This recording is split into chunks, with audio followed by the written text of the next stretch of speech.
For the first time in nearly 7 years, Chinese President Xi Jinping traveled to North Korea for a 2-day state visit that may prove to be one of the most important diplomatic events in Northeast Asia this year. The visit was significant not only because it marked Xi's first trip to North Korea since 2019, but also because it was his first overseas trip of 2026. That decision alone sent a powerful signal. Despite North Korea's increasingly close relationship with Russia, Beijing still considers Pyongyang a strategic priority. But what exactly happened during Xi's visit? What did Xi Jinping and Kim Jong-un do together?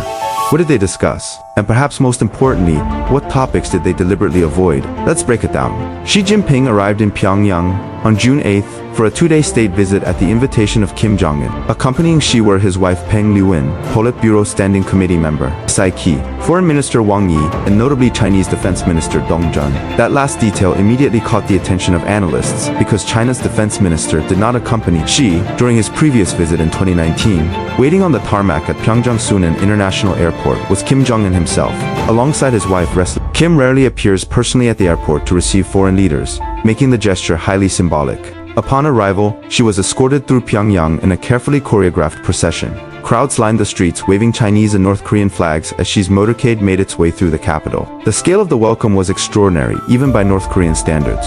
One of the most visually striking moments occurred at Kim Il-sung Square. Military bands performed the national anthems of both countries. Kim and Xi inspected honor guards representing North Korea's armed services. Massive portraits of both leaders hung from nearby buildings while banners proclaimed the eternal friendship between China and North Korea. Pyongyang wanted both domestic and international audiences to see that China remained firmly committed to its relationship with North Korea. After the ceremony, the leaders moved to the Kumsusan State Guest House, where formal talks began. According to both Chinese and North Korean accounts, the discussions covered political cooperation, economic ties, cultural exchanges, scientific cooperation, security issues, and future strategic coordination. The meeting resulted in an agreement to deepen cooperation across virtually every major area of bilateral relations. Both sides pledged to increase high-level exchanges and maintain regular strategic communication. Kim described relations with China as North Korea's most important top priority strategic work. She responded by emphasizing China's commitment to protecting the common interests of both countries, regardless of changes in the international environment. The summit itself was only one part of the visit. The two leaders spent much of the trip participating in carefully chosen symbolic activities. First came an elaborate state banquet. The event featured toasts, celebrating friendship and cooperation between the two countries. Images released by North Korean media showed Kim and Xi raising glasses together while emphasizing what both governments described as a new chapter in bilateral relations. The following day, Xi and Kim visited one of the most symbolic locations in North Korea, the Friendship Tower. This monument honors Chinese soldiers who fought and died during the Korean War. The tower remains one of the most important symbols of the historical alliance between China and North Korea. Accompanied by their wives, Xi and Kim laid flowers and paid tribute to the fallen soldiers. She emphasized the need to pass the traditional friendship between the two countries from generation to generation. The symbolism was obvious. As North Korea grows closer to Russia, China wanted to remind everyone that it was Chinese blood, not Russian blood, that helped preserve North Korea during the Korean War. Next came perhaps the most interesting stop of the visit. Xi and Kim traveled to the Central Leadership Academy of the Workers' Party of Korea. The institution trains North Korea's future political elite and senior party cadres. According to reports, this was the first time a Chinese leader had visited the academy. Inside, Xi and Kim observed a class dedicated specifically to China-North Korea relations. They then participated in a tree planting ceremony on campus. The friendship tree was presented as a symbol of the future growth of bilateral ties. For students and officials present, the message was clear. Future generations of North Korean leaders should continue prioritizing relations with China. According to reports, this was the first time a Chinese leader had visited the academy. Official statements emphasized several themes. Both countries agreed to expand cooperation in politics, economics, culture, science, agriculture, technology, healthcare, and trade. She also called for stronger exchanges in diplomacy, law enforcement, and military affairs. That final point attracted particular attention. Public discussion of military cooperation between China and North Korea has historically been limited. The fact that she openly mentioned military exchanges suggests Beijing may be seeking a more active security relationship with Pyongyang. Both sides also reaffirmed support for each other's sovereignty and core interests.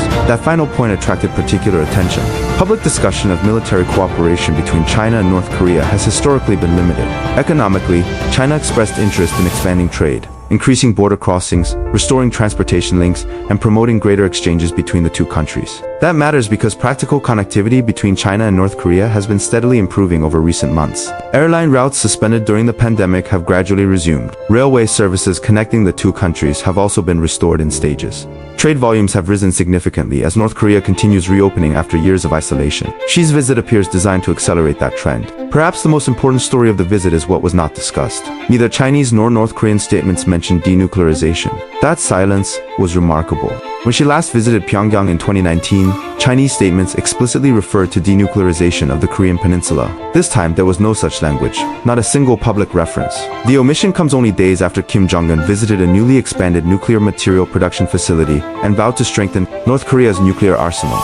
His sister Kim Yo-jong also declared that North Korea's status as a nuclear weapons state was non-negotiable. Taken together, many analysts believe China is quietly acknowledging a new reality. Beijing may no longer see denuclearization as a realistic objective. Instead, China appears focused on managing North Korea's behavior while maintaining stability on the Korean peninsula. For Washington, Seoul, and Tokyo, that may be one of the most consequential outcomes of the entire visit. For Kim Jong-un, the visit was a major diplomatic victory. First, it demonstrated that North Korea remains far from isolated internationally. Having the leader of the world's second-largest economy visit Pyongyang sends a powerful message. Second, the visit effectively elevated China-North Korea relations back to strategic importance after several years in which Russia appeared to be receiving most of Pyongyang's attention. Third, and perhaps most importantly, Kim appears to have secured Chinese acceptance of the status quo regarding North Korea's nuclear weapons. China did not publicly challenge North Korea's nuclear program. It did not call for denuclearization, and it did not pressure Kim publicly on the issue. That alone represents a significant win for Pyongyang. China's objectives were different. Beijing has watched with some concern as North Korea and Russia have developed an increasingly close partnership. Russian military cooperation with North Korea has expanded dramatically since 2024. Xi's visit can therefore be seen partly as an effort to remind Kim that China remains North Korea's most important economic partner. China also seeks stability. A stable North Korea reduces the risk of conflict, refugee flows, and regional instability along China's border. Finally, Beijing wants influence. The stronger North Korea's relationship with Russia becomes, the less leverage China potentially has.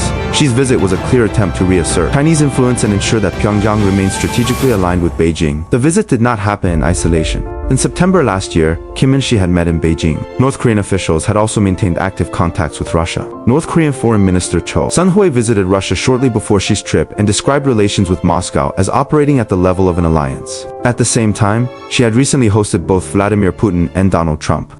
Seen in that context, the Pyongyang summit was part of a much larger geopolitical balancing act. China wanted to reassure North Korea. North Korea wanted to reassure China, and both sides wanted to demonstrate that their partnership remains relevant despite growing Russian-North Korea cooperation. Xi Jinping's visit to North Korea was rich in symbolism and relatively light on concrete breakthroughs. The two leaders exchanged promises of friendship, planted a tree, visited war memorials, held elaborate ceremonies, and pledged greater cooperation. But the real significance lies beneath the surface. China appears increasingly willing to live with a nuclear North Korea. North Korea appears eager to strengthen ties with China without weakening relations with Russia. And both countries appear committed to creating a more formal strategic partnership for an increasingly uncertain geopolitical environment. Looking ahead, we can expect expanded trade, more transportation links, increased high-level exchanges, and potentially greater military cooperation. What remains unclear is whether China can truly pull North Korea back from Russia's orbit or whether Kim Jong-un will continue balancing both powers to maximize his own strategic freedom. If this visit demonstrated anything, it is that Kim Jong-un is no longer choosing between Beijing and Moscow. He is trying to benefit from both.